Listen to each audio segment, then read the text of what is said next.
These two guys have Minnesota sports flowing in their veins. Mackey and Judd on Score North and ScoreNorth.com. Reckless speculation. Reckless speculation. It is a Reckless Speculation Thursday here, all across Score North. We bring in our friend Darren Doogie Wolfson from the 5 Eyewitness News Sports Department. Inside information about your favorite Minnesota sports teams and a little reckless speculation here. Dukes, what's going on, man? Hello, Phil. Hello, Judd. Hello, Declan. We finally have it now official. What Royce wrote about a couple months ago. U.S. Bank Stadium, new turf for 2024. John Anderson, the Gopher baseball team, John Anderson's final year. Still not real happy about that. So Gopher baseball kicked out of U.S. Bank Stadium come February. Yeah. So new turf, the perimeter, the fence that they're attempting to build is also, it sounds like, going to cost more. Here's my question, okay? In this game of stadiums with improvements at U.S. Bank, the XL trying to get a ton, how does this all play out with the Wolves, in your opinion, right now, too? Because that's the key. Like, that's, if we're going to improve the X, if we're going to, and it sounds like for sure, improve and put enhancements into the football stadium, how's this going to play out in your opinion, Dukes? Well, I mean, every time I ask Glen Taylor that, he says, I defer to Marc, to Alex. That would be Marc Lore, Alex Rodriguez. They will officially become majority owners at some point after the season. Doesn't look like it'll be March, but at some point during the summer, then things will ramp up. But it's hard to not pay attention to what has taken place in the last, 7 to 10 days in Washington, D.C., with the Wizards, the Capitals, moving to suburban Virginia, moving out of the city. I just can't help but wonder, Judd, if that's the inevitable end to all this, that the Wolves, Marc, Alex get their way, but that the Wolves are no longer in downtown Minneapolis. But there will be so much blowback. Trust me. Like, I know there will be a big fight about that, but I just wonder if, just the way everything will come together, you name the suburb, but whether that's the way that this thing will end up going. But it's hard for me to see, like, the Wolves moving, right? I mean, I think it's, expansion for Vegas, for Seattle. I think the NBA in the next 5 to 10 years will expand in that regard. I don't think the Wolves are moving, even though it's not a complete ironclad lease. Like, you could pay a lot of money, you could break that lease. But I'm just telling you, the pressure will ramp up considerably once Marc, once Alex are in full control, or at least majority control. All right. Well, since we've started with Wolves here, we can get to Vikings later in the show. Can you give us an update on where that ownership situation stands right now? So we're getting to the end of the calendar year here, but then they have until March to make the final payment. So is it 100% happening? Like when the Wolves are playing in the playoffs, when the Wolves are in the Western Conference Finals for the first time in 20 years, I'm sure Glen will still be sitting there courtside in his little sweaters and stuff as a minority owner. But will Alex Rodriguez and Marc Lore be watching playoffs as the majority owners of this team? Well, I don't know if it'll be as majority owners in May or when Larry O'Brien, the trophy, gets handed to Glen Taylor by Adam Silver. So which owners are going to be touching the Larry O'Brien is what I want to know. Well, that would be Glen. Yeah, that's Glen Taylor. It won't be Marc. It won't be Alex, the way this thing is trending. I mean, that's what Glen has told me multiple times now, that yes, like going back a couple of years, the plan was before this season was over that Alex would transition to majority ownership, but they need a little bit more time. I mean, they're still trying to bring on some partners, and the way their valuation works compared to what some of these partners are willing to pay, I think there's some sticking points there. I think in the end, they will find a way. Like, these NBA franchises are valued at too high a mark. There's so much profit to be made with national TV money, some other revenue streams that, like, I'll be shocked if it doesn't happen. But I'm telling you, Phil, like, it has been a process. Undoubtedly, it's been a process. I mean, they have some partners on board now, but they're looking for a few more. And so that work continues. Now, the contacts that Marc Lore has, I'd like to think that Marc will find a way. You can have up to 25 limited partners. So, the question is, how many limited partners will they end up having? But I think in the end, yes. I mean, I have no reason to think it won't get done. They got in at $1.51 billion. You look at what the Dallas Mavericks just sold for. You look at what the Phoenix Suns sold for, $1.51 billion, even with the inevitable stadium kerfuffle, that's coming, right?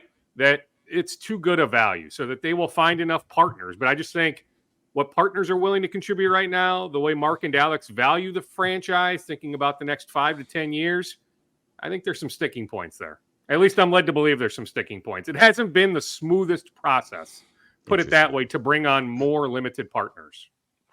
Dukes, since it's Thursday, I'm going to ask you to recklessly speculate on something about this. Please do. Yeah. This is just an observation from me. So so correct me if I'm wrong, but if I'm not, help me out here. Year and a half ago, it seemed like Marc was at a lot of games, shoes off, Wolves winning a few games here and there. Am I right in saying I have seen A-Rod a lot this year? I have not seen Marc Lore nearly as much as I feel like I did a year ago. That is fair. Now, it's not like Marc is in a cave, but yes, that observation darkness retreat is 100% spot on.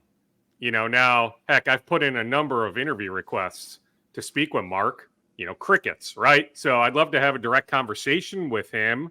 I'm sure he's got his reasoning for why he's not as omnipresent as he was at different points last year. Yeah, shoes off, that whole deal. Alex has been around a good amount, right? So, I mean, I feel like Alex has been around actually a lot, even on the road. Like I saw one of his guys courtside last night in Philadelphia. So, I mean, they've been around, him and his guy, his right-hand man that does social media, just handles Alex's schedule. I don't know what his name is, but I can recognize him. I saw him courtside last night. But yeah, I'd like to hear from Marc directly why he's not as around as he's been in the past. But I don't think I'm not going to even for Reckless Speculation Thursday, I'm not going to go down the path of, okay, Marc isn't around, this thing is about to go completely sideways. I'm not nowhere near to that point. But I'll continue to say this entire process has been wonky. It just has. This has not been the smoothest process. This is the next tentacle to why it's been not the smoothest, with the valuation and, just some headbutting on, okay, what number should we bring you in at? Okay, we're looking for this number. No, I don't want to pay that number. It's not worth that. Just some disagreement in that regard. And then the next one, once this all gets sorted out and the Wolves hoist their Larry O'Brien trophy, or maybe they get close, maybe we can just temper expectations a little. They lose in 7 in the NBA Finals to the Boston Celtics or something. And now they're faced with, what's funny is the off-season decisions looked very easy a few months ago, looking ahead to luxury tax hell 2024 summer, that a few months ago were just well, you can just trade Karl and you can sort of get under the number that way. Well, Karl's been excellent since the Boston game. He had a weird start to the season. He was on a joyous night where his teammates were running the Celtics up and down the floor. I think he had 13 combined turnovers and fouls, and he was just atrocious. And this is one of the best stretches of his career since that Boston game. He fits really well with what they're doing right now. I know they lost last night, but I guess speculate recklessly for me next summer, if this continues to work and they are the 1 seed in the West and they go to the Western Conference Finals or something, and man, this group together, you'd like to bring Conley back.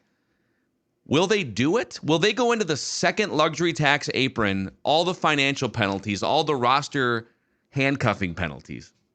I mean, it's a fascinating question. I mean, heck, I think a big reason why they lost last night, I don't have the exact number, but there was a long stretch, second half, more so the fourth quarter, where I'm like, Cat, you need to shoot the ball more. There was a long stretch where he didn't take a shot, right? He has been so good. Even the total body of the season, right? 40, 50, 90 on pace for that, right? 90% from the free throw line, 50% from three-point range, 40% from the field. Going back about 3-4 weeks, averaging 25 points a game, 10 rebounds a game, easily making, well over half his shots. I mean, he's been so good. All right, well, That's a fascinating question, right, Phil? If they make it all the way to the Western Conference Finals, if they're knocking on the door of an NBA championship, you can't trade Cat. So they will have to find a way. Now, is that Marc and Alex going to Glen? Glen will still have 20% ownership. Do they ask Glen to chip in a bit more?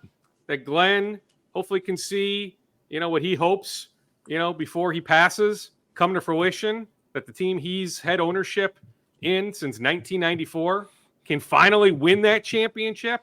So I wonder if that would be what Marc and Alex would do, or go to some other partners, but say, hey, we can't trade Cat. We can't do it. What else can we do around the margins? Can you convince Mike Conley Jr. to take somewhat of a team-friendly deal? What else could you do? Heck, at that point, Phil, would you entertain the idea of trading Jaden McDaniels, right? If you need to move a big contract, would you do that? Now you're cutting off your future.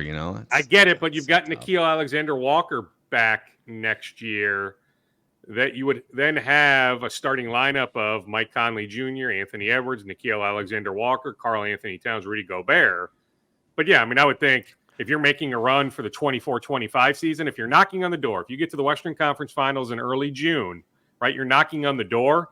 I don't know how you're better next season if you move Jaden McDaniels, right? But that second apron, some of those penalties, Phil, I don't have them all in front of me, but man alive, that would be, I don't want to call it a death sentence, but man, you get handcuffed pretty darn good. But you can't trade Cat, right? The bottom line is, if Cat leads you the way he's been leading you, right? Great teammate, doing everything you ask of him, playing perhaps his best basketball of his career, and you win multiple playoff series. You win a playoff series for the first time since, the spring of 2004, something this franchise hasn't done at that point in 20 years. You can't do it. You can't then trade Karl-Anthony Towns. So somehow you would need to figure out a way to make it work in my mind. But that's why I've continued to say I still think the summer is going to be fascinating because I still need to see more to say, okay, yes, let's put the Wolves in the Western Conference Finals.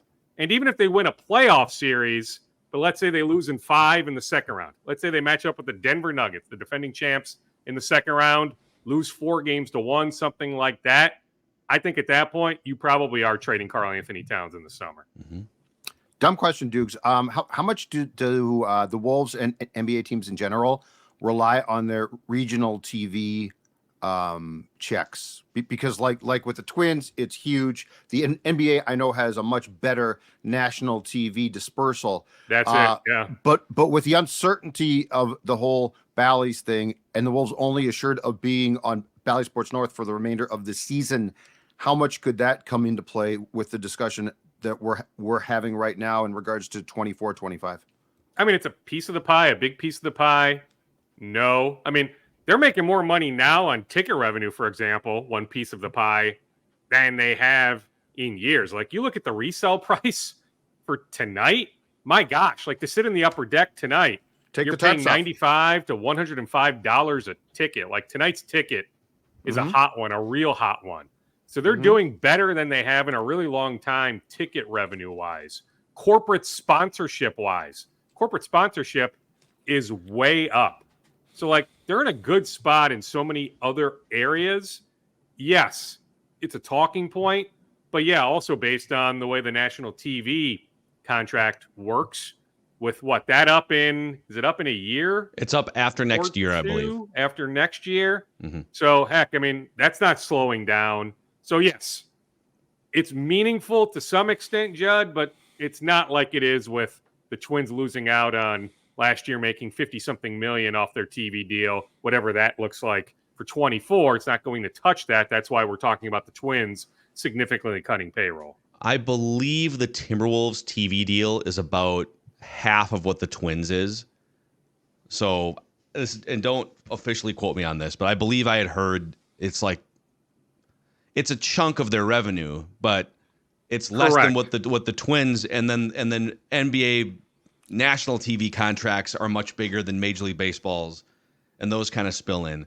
It hurts to not know where that money's coming from over the next couple of years. And obviously, the more you dip into, you're way over the salary cap, the more you dip into luxury tax and all that stuff, in order for your franchise to try and turn a profit, which is what these owners are doing. Like it does matter.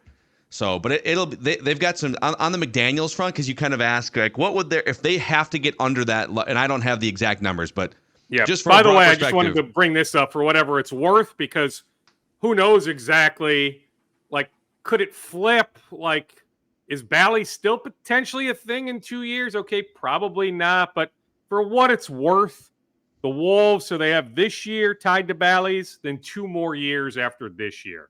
So that local TV contract, and Phil, I think you're right in that ballpark, that it's, right around 45 to 50% of what the Twins were making. Yep. So, okay, Jade McDaniels, if they have to get under the luxury tax number, so right now they would have to get rid of money, or like players and or money, to get below the second luxury tax apron, which can be sort of roster crippling. Yes. Declan, can you do a quick Google search, just the exact penalties if you're above that second apron? Yes, because please I'm saying Google handcuffed, search that, but Declan. I can't remember the specifics. I think Doogie, the audience, yeah. Let me ask my question. Forget about Googling this. If you get rid of Jade McDaniels, you are cutting off like 3 years down the road. That's my issue. Do you chase a championship next year and say, we're going to get rid of a piece that's integral also to winning a championship? Or would you willingly get rid of the best version of Karl-Anthony Towns? Or would you get rid of Mike Conley and roll with like cheap, but like, backup caliber point guards? Well, no, you're not. I would not get rid of Conley. McDaniels.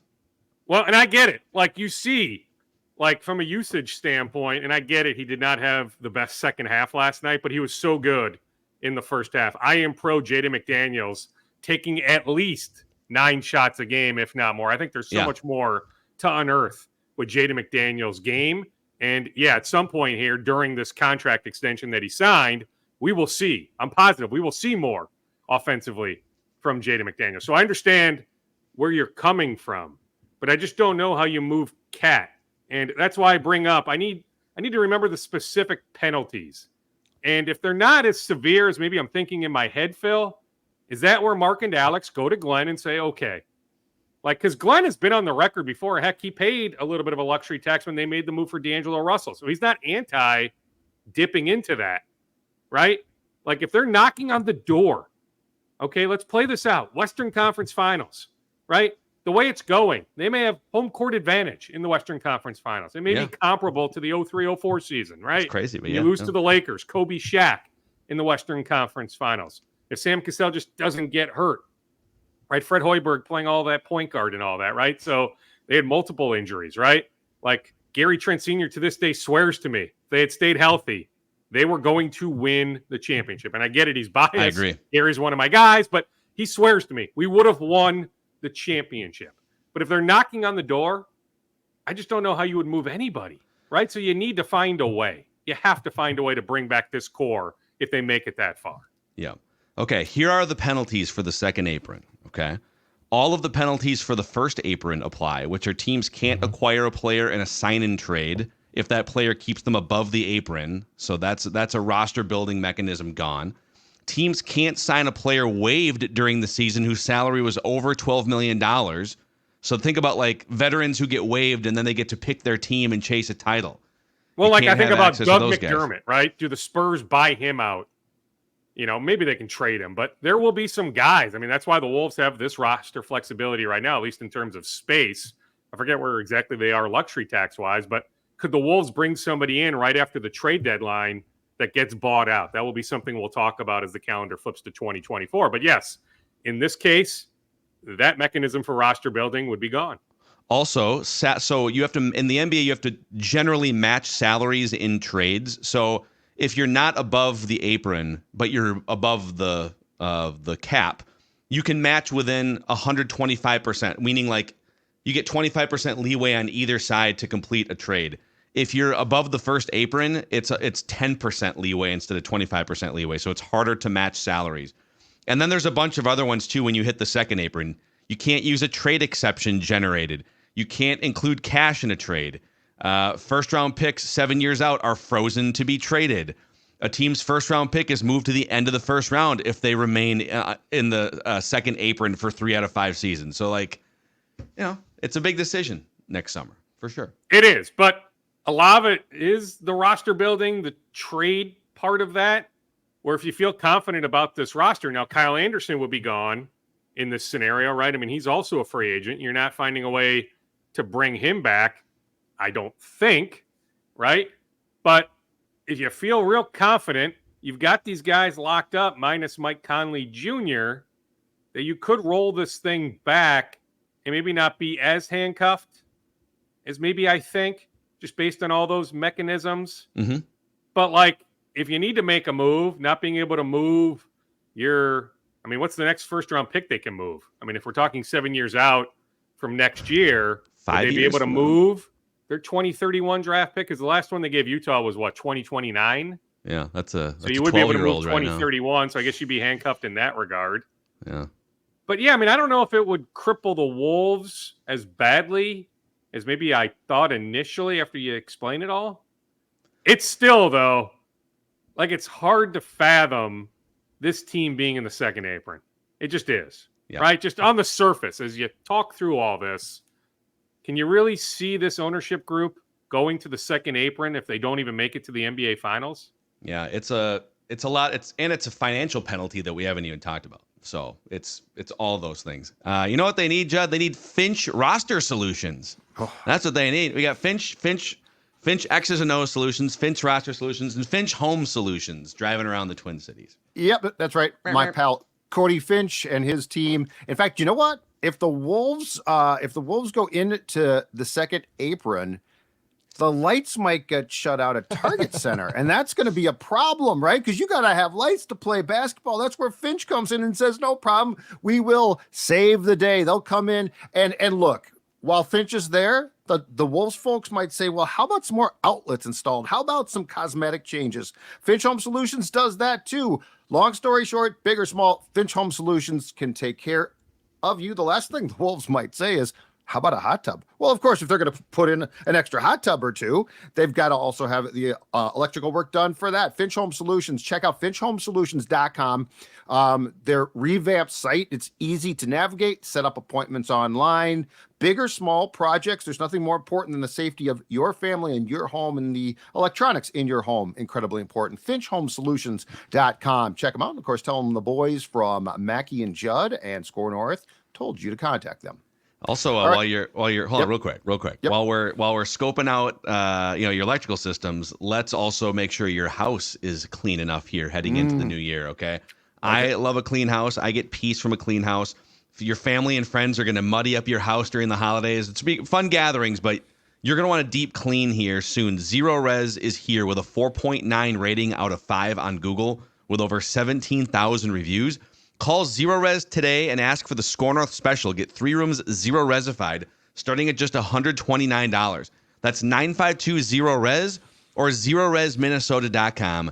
Ask for the Score North special. Spell it forward or backward, Judd. It spells the same, Zero Res. I've heard that before. Yes, all right, on to the Vikings. Well, one more left over from the Wolves discussion. Yeah, quickly. So also, like, if you're above the luxury tax, you don't get the grab from the pie of, so if you're under the luxury tax, you have access to revenue, right? The teams above throw all their money in the middle, right? Then it's divided up among the teams that weren't above the luxury tax. So again, it's hard to see a scenario with Marc and Alex as majority owners where they're saying, yeah, let's bypass that revenue stream. There's so much, but you know what? It'll be a fun discussion to have because trust me, if we're talking about the Wolves playing on June 5th in the Western Conference Finals, yeah, it'll be front and center. So that's fine if we get ahead of the game here 5-6 months out because it's not nuts. We feel like the Wolves can win any game they play, just maintain their health. But I'm just telling you, like in the moment right now here in late December, it's just hard to see Marc and Alex saying, yeah, let's do all that. On to the Vikings. When it comes to Ty Chandler, first of all, it sounds like there's a good chance that Madison will not play on Sunday again, Dukes. I wouldn't go that far yet. Okay, somebody who knows Madison told me this morning. Yeah, I mean, he didn't practice on Wednesday. Should sit. I get that. It is a high ankle sprain. Yeah, that's typically a multi-week. I mean, he heard it on December 10th. So then are you playing on December 24th? That's a bit aggressive. But I was told between today and tomorrow, he does plan on trying to get some work in during team, not off to the side, but during team activities, right? Full-fledged practice. So let's see, where we're at on Friday afternoon. Yes, I mean, I would probably at this point put him in the questionable to more so doubtful category, but I'm not ready here Thursday morning to 100% declare that he's out on Sunday. Which leads to my point, though, and it's this. Kevin O'Connell asked about Ty Chandler on Monday, was sort of like, well, yeah, he played really well, but we're going to, we're still going to get Alex back in the mix here. And it was sort of, that's an interesting way to approach a guy who just had a 132-yard game. Yesterday, O'Connell seemed to be much more bullish, and he should be on Chandler. So what do you read into that? And do you think that the decision finally has been made that Ty Chandler should be RB1 on this team? Yeah, I mean, we've been asking for this, right? We all acknowledge, well, I think we do, that there is a role for Alexander Mattison on this team. It just hasn't been what it has been, right? Like, it needs to be diminished, limited, right? But there's a role for Alexander Mattison. But that Ty Chandler needs to be the feature back. I even think the blocking has improved. I mean, he blew the jewel block in the Denver game, but even since that game, I feel like Chandler has taken at least a little bit of a step forward with the pass protection. So yes, we'll continue to see Ty Chandler. Like, even if Mattison can somehow miraculously play on Sunday, Ty Chandler is going to be RB1, but they are still going to use Mattison. There's a trust factor there. There's a reason why they gave him a 2-year contract, guaranteeing him 93% of the salary. Like, they like him. They like him a lot. Leadership wise, blocking compared to Chandler, pass game wise, just making the right decisions. They are big fans, probably bigger fans of Alexander Mattison than just about anybody who will end up consuming this podcast. So there is a role for Alexander Mattison, and it is not a season-ending injury. But with the high ankle sprain, I get it. 2 weeks out from December 10th, hurting it in Vegas. Maybe this Sunday is a bit aggressive. Yeah. Hey, let's empty the scoop bag here, Doogs. What else, Vikings or otherwise, around the Minnesota sports scene do you have in your bag? Well, speaking of ankle sprain, Dawson Garcia, day to day. Don't know if he plays tonight against Ball State, but he will be back. Like, the game to circle in the next couple of weeks is January 4th against Michigan. So, like, they don't play again until the 29th, a week from tomorrow. So you could sit him out tonight against Ball State, let him come play against Maine on December 29th, and have him ready to go when the Big Ten schedule ramps back up on January 4th. The Wolves do have scouting representation at, the winter meetings of the NBA, the G League Showcase in Orlando. Matt Lloyd, Manny Rowe from their front office are down in Orlando. And, hey, we continue to wait on the Twins. Hey, Declan, I know that you lost an accountability session point based on Tyler Glasnow ended up with the Dodgers. The Twins at least had a conversation with Tampa. Like, because I know they asked about Manuel Margot. Like, it didn't get off the ground, but I wonder if, Declan, you should get a point for Glasnow. Wow. Boy, I mean, we can take it up with Lawyer Chase if we need to here. You think that you're reporting this. You're reporting the Twins had interest in Glasnow. Anywhere. That's very murky. All right, if they're on a call with Tampa and Falvey goes, hey, Glasnow. Yeah. And they're like, nope. Does that count?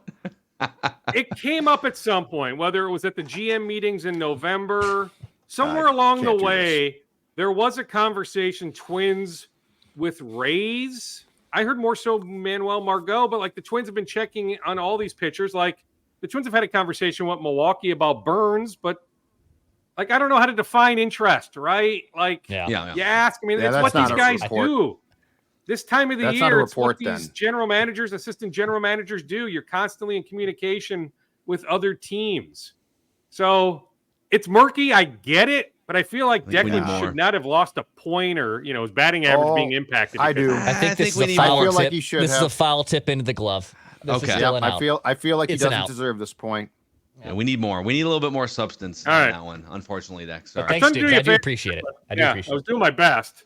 But yeah, I mean, it's hard for me to like come out right now, even on Reckless Speculation Thursday, and say, yes, the Twins lost out. They made an offer. The Dodgers, though, beat that offer. No, it wasn't anything like that. It never got off the ground. But to suggest that the Twins haven't spoken with the Rays would also be incorrect. Yeah.